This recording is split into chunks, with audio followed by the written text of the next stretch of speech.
Suku penunggang layang-layang. Tetukong adalah anak laki-laki di keluarga penggembala. Dia tinggal di rumah berbentuk tenda agar bisa berpindah-pindah setiap musimnya. Besok adalah hari yang sangat spesial bagi Tetukong, karena besok usianya persis 12 tahun. "Mari kita bersulang untuk Tetukong," seru ayahnya sambil mengangkat gelas berisi susu segar. "Bersulang untuk Tetukong, besok dia akan menjadi laki-laki yang gagah," seru tetangganya. Malam itu, puluhan orang berkumpul di dekat tenda keluarga Tetukong, duduk mengelilingi api unggun. "Hidup Tetukong!" seru tetangganya. "Hidup suku penguasa angin!" timpal yang lain. Malam ini mereka merayakan hal yang penting. Jadi seekor domba dipanggang, makanan dan minuman lezat dihidangkan.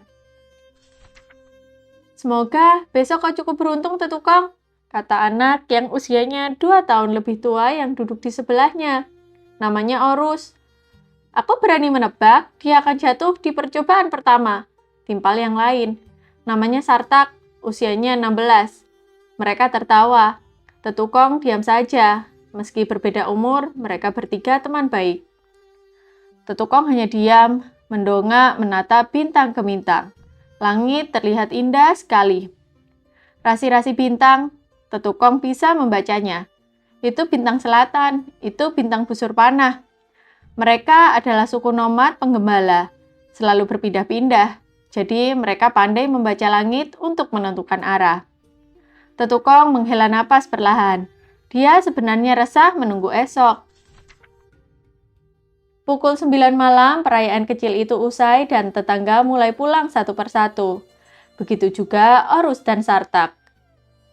"Segera tidur, Tetukong. Besok kau membutuhkan semua tenaga," Ibu Tetukong mengingatkan.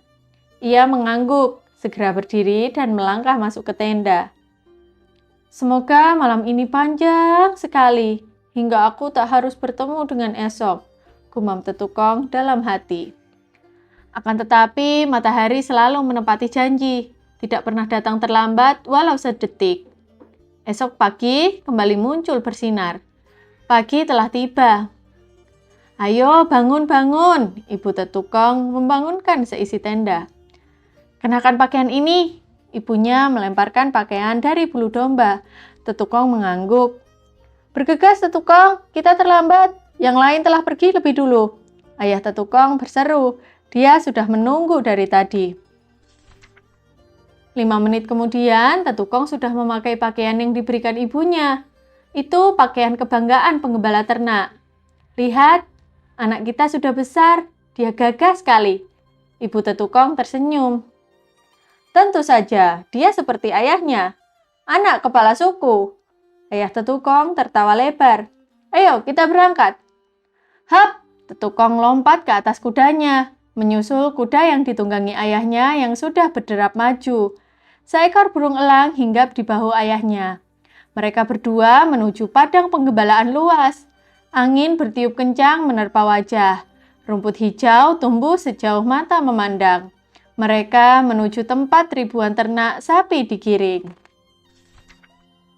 Setengah jam berkuda, mereka tiba di lokasi itu.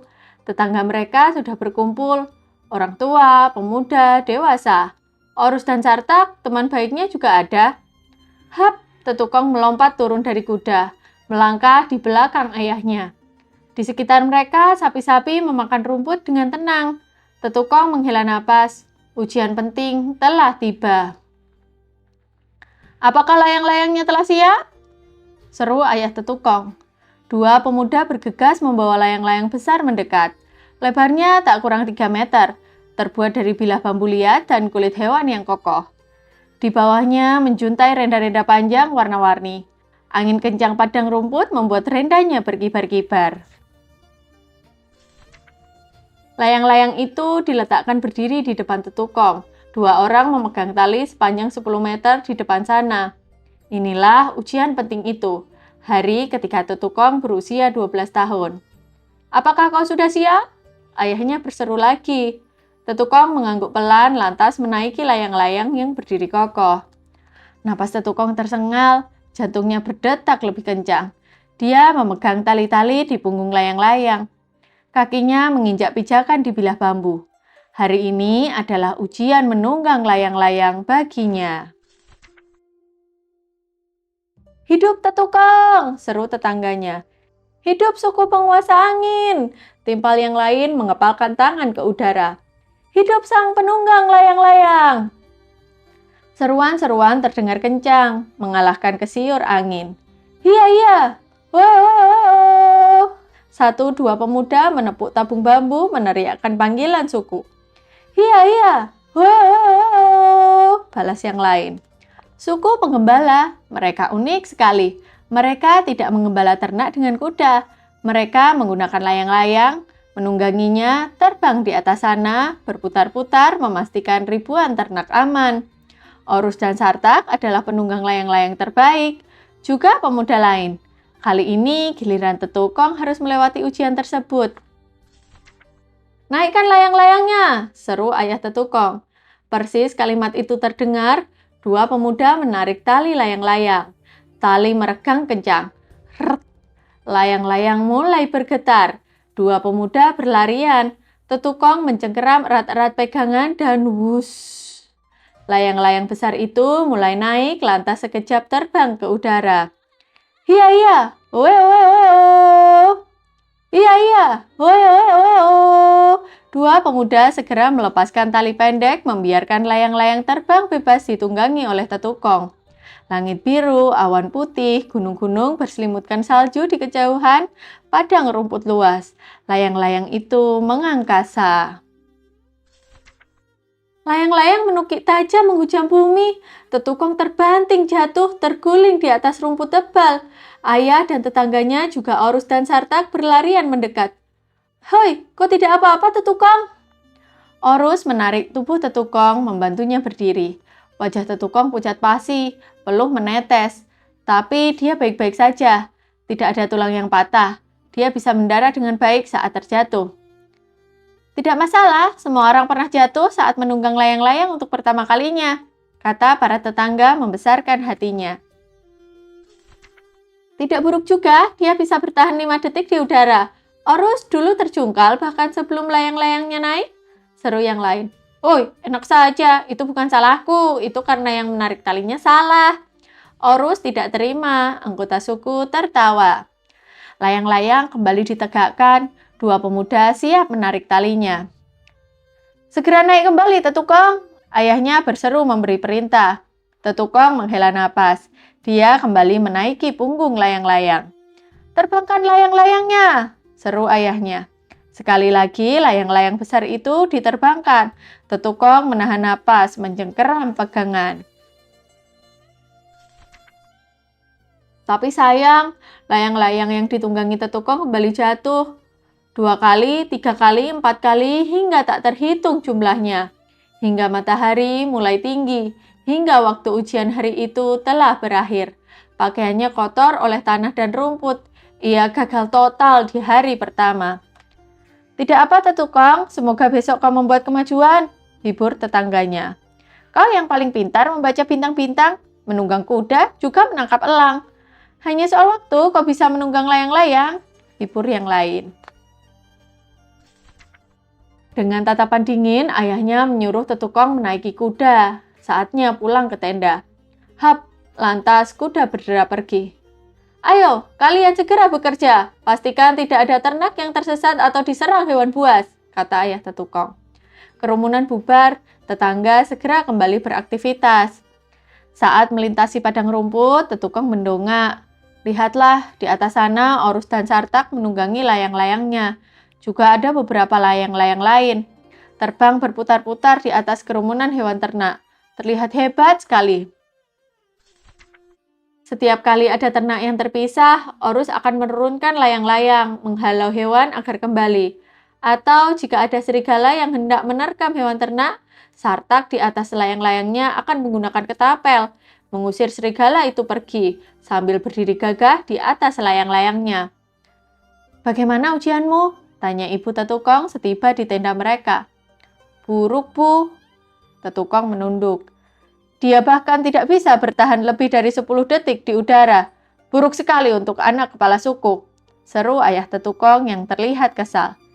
Tidak apa nak, besok-besok kau akan bisa. Ibu Tetukong memegang lengan anaknya lembut.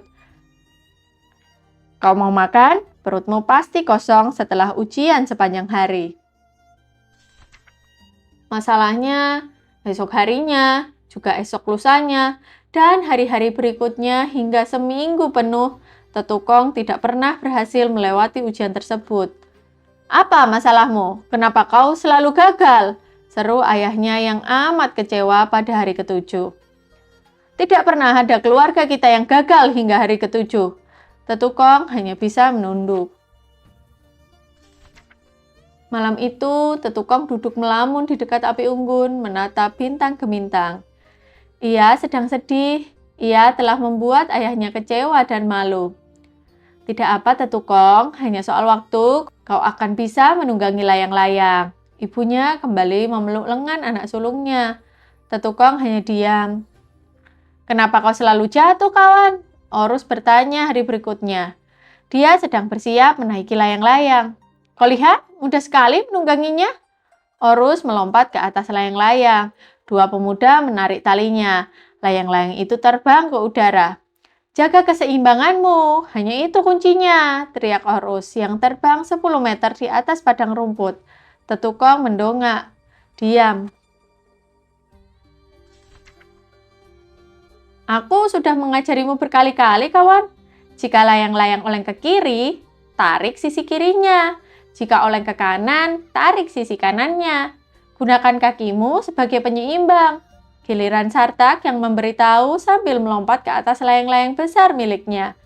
Sekejap, wush, layang-layang itu telah terbang tinggi. Tetukong hanya diam. Dia sudah mencoba semua saran Orus dan Sartak, tapi tetap gagal. Iya, iya, hoe, hoe, hoe, hoe, seru Orus di atas sana. Iya, iya, hoe, hoe, hoe, hoe, balas Sartak. Mereka berdua bersama pemuda lainnya sedang menggiring ribuan sapi agar berkumpul. Karena Tetukong tidak bisa menunggang layang-layang, dia hanya bisa menonton kesibukan penggembala hewan ternak. Bagaimana dia besok menjadi kepala suku jika dia tidak bisa menunggang layang-layang? Terdengar kalimat ayahnya terdengar lamat-lamat. Tidak masalah bukan? Dia pintar membaca bintang gemintang, pandai menulis, menguasai teknik pengobatan. Dia tidak harus menjadi penunggang layang-layang. Suara ibunya juga terdengar lamat-lamat. Saat itu pukul 11 malam, ketika Tetukong terlihat sudah lelap. Kedua orang tuanya membicarakan soal itu. Suku ini adalah penguasa angin, sang penunggang layang-layang. Jika dia tidak bisa melakukannya, dia tidak akan pernah menjadi kepala suku. Intonasi suara ayahnya terdengar meninggi. Tetukong meraih bantal berusaha menutup telinganya. Dia tidak mau mendengar orang tuanya bertengkar karena dirinya. Ini sangat mengherankan, Sartak berkata pelan. Kau adalah anak terpintar di suku ini. Bagaimana mungkin kau tidak bisa menunggang layang-layang? Orus mengangguk-angguk. Mereka bertiga sedang duduk menatap matahari tenggelam di kaki barat langit, di balik pegunungan berlapis salju. Bahkan Orus yang paling bodoh saja bisa, kata Sartak lagi. Oi, enak saja kau bilang. Orus berseru tidak terima, mendorong punggung temannya. Sartak terguling di atas rumput, tertawa. Tetukong ikut tertawa kecil. Aku mungkin tidak akan pernah bisa, kata Tetukong setelah tawa mereka reda. Tapi kenapa Tetukong? Orus bertanya penasaran. Karena Tetukong diam sejenak menghela napas. Aku takut ketinggian. Astaga, anak kepala suku penguasa angin takut ketinggian. Mata Sartak dan Orus terbelalak. Itu mengejutkan sekali. Tetukong mengangguk pelan. Setiap kali layang-layang naik dan aku berada di udara, kakiku terasa bergetar, jemariku gemetar, jantungku berdetak kencang. Aku tahu cara menunggangi layang-layang, tapi aku takut ketinggian. Itu yang membuatku jatuh. Hoi, Orus menepuk dahi pelan. Malang sekali nasibmu, Tetukong. Pantas saja kau selama ini tidak pernah bisa terbang lama. Kau ternyata takut ketinggian. Tetukong menatap langit yang merah. Sebentar lagi bola matahari hilang. Orus dan Sartak menatap prihatin sahabat baiknya itu. Takut ketinggian adalah situasi yang rumit. Bulan demi bulan terus berganti. Sudah setahun sejak hari ulang tahun ke-12 Tetukong. Seluruh penduduk suku telah mengetahui bahwa ternyata Tetukong takut ketinggian. Ayahnya menyerah menghentikan proses ujian. Lupakan saja, anak itu tidak akan pernah menjadi penunggang layang-layang. Dengus ayahnya kesal. Ada hal penting lainnya yang harus dia tangani. Musim kemarau panjang tiba di padang penggembalaan. Warna hijau segar rumput berubah menjadi kuning dan buram. Tiap minggu situasi semakin buruk. Ribuan hewan ternak kekurangan sumber makanan. Tubuh sapi-sapi mulai kurus. Produksi susu berkurang drastis. Suku mereka harus segera pindah ke tepian dekat pegunungan bersalju atau hewan ternak bisa mati kelaparan. Rombongan pengangkut barang-barang mulai bergerak. Tenda telah dilipat, perlengkapan dinaikkan ke atas gerobak, ditarik oleh kuda. Panjang sekali rombongan mereka, berbaris rapi. Di depan sana, dengan menunggangi layang-layang, Orus, Sartak, dan pemuda lainnya menggiring sapi menuju utara. Sementara itu, Tetukong mengurus perlengkapan.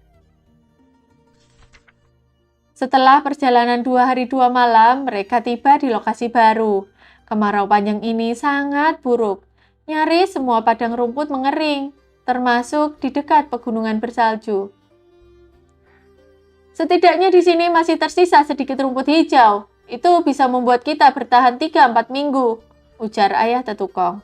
Tetua suku mengangguk. Semoga sebentar lagi turun hujan. Tenda-tenda kembali didirikan di dekat sungai. Sungainya sendiri kering, menyisakan bebatuan. Tetukong membantu mendirikan tenda-tenda, menurunkan barang-barang.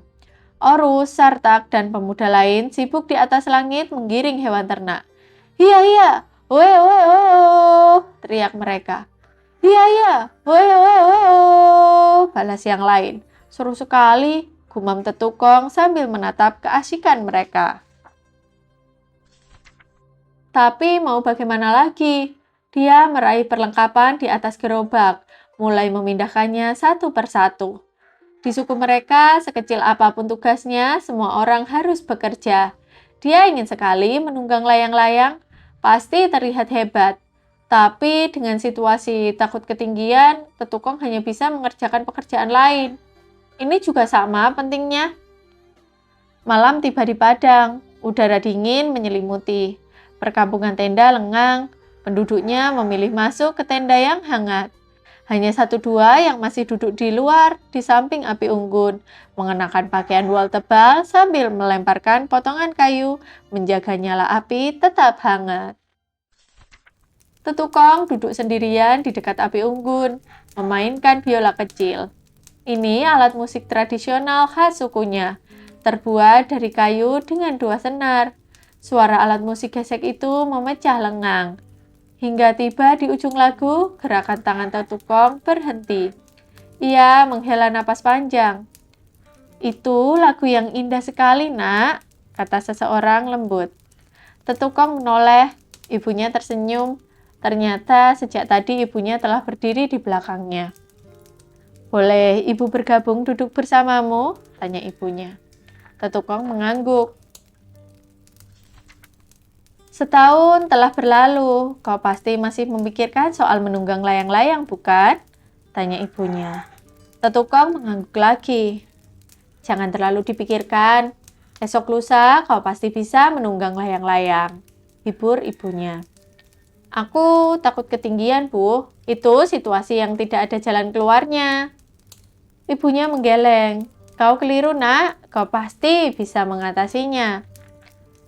Maukah kau mendengar sebuah rahasia lama tentang Babakan?"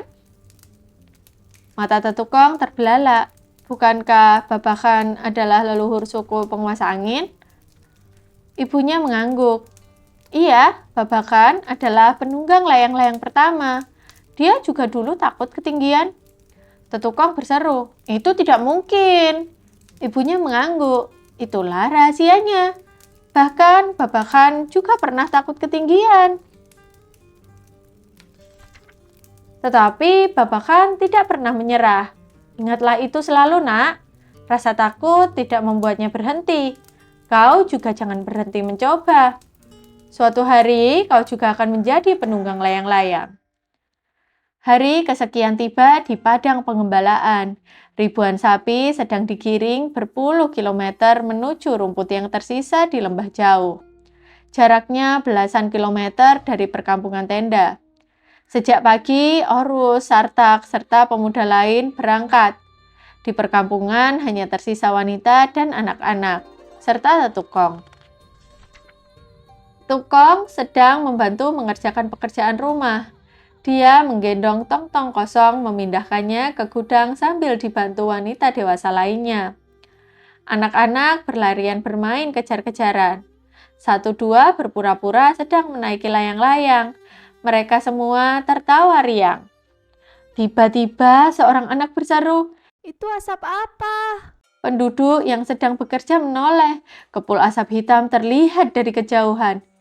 "Iya, itu asap apa?" tanya mereka. Sejenak wajah mereka mendadak pucat.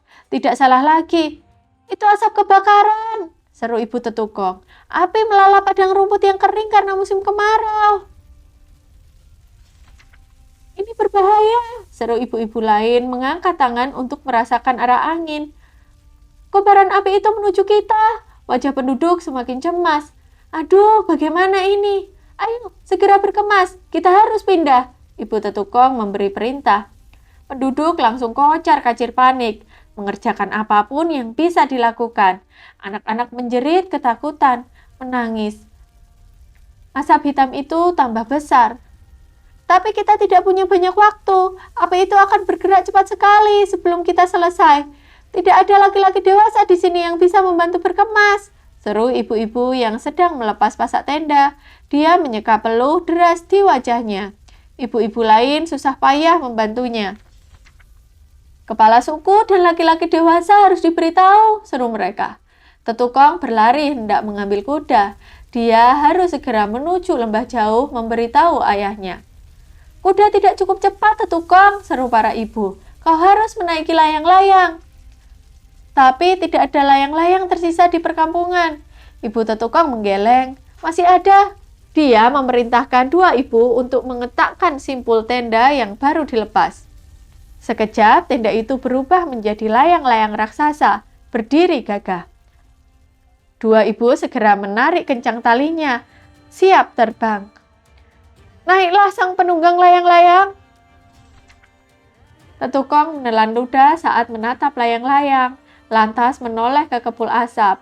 Ini masalah serius. Jika ayahnya dan laki-laki dewasa lain tidak segera kembali, perkampungan akan habis dilalap api. Juga penduduknya. Boleh jadi tidak bisa lari dari kepungan api. Lembah jauh berada di balik bebukitan. Mereka tidak bisa melihat kepul asap karena terlindung bukit tinggi. Mereka juga sibuk mengurus hewan ternak, jadi tidak menyadari bahaya yang ada. Tetukong mengepalkan jemari. Dia tidak punya pilihan. Dia harus berani. "Siapkan layang-layangnya," seru Tetukong. Dua wanita dewasa mengangguk, menarik tali hingga meregang kencang. Di bawah tatapan ibunya, di tengah kepanikan seluruh perkampungan, Tetukong mulai menaiki punggung layang-layang. "Terbangkan," seru Tetukong. Dua wanita dewasa itu berlarian menarik tali. Wush, layang-layang itu mulai terbang. Tangan Tetukong gemetar, kakinya bergetar, matanya berkunang-kunang melihat ke bawah. Situasi takut ketinggian itu kembali datang, membuatnya terkena serangan panik. Tapi dia harus kuat demi keselamatan sukunya. Tetukong menggeram, lantas berteriak, "Iya, iya, woe, woe, woe." Layang-layang melesat ke angkasa. "Iya, iya, woe, woe, woe." Balas penduduk di bawah sana. "Iya, iya, woe, woe, woe." Teriak Tetukong sekencang mungkin.